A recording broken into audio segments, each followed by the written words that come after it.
Советничката група на ВМРО ДПМН и коалицијата остро протестира по однос на следните две работи.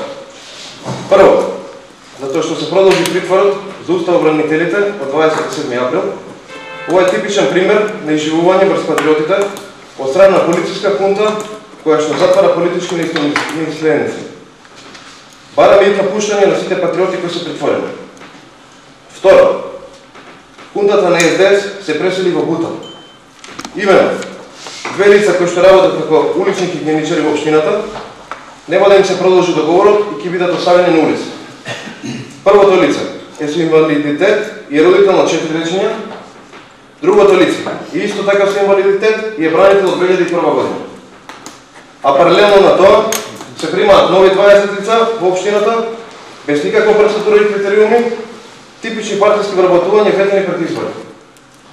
Поради ова нечовечно однесување, ја напуштаме седницата и ги повикуваме сите советници кои се против вакво нечовечно однесување да ни се приклучат и да напуштат седницата.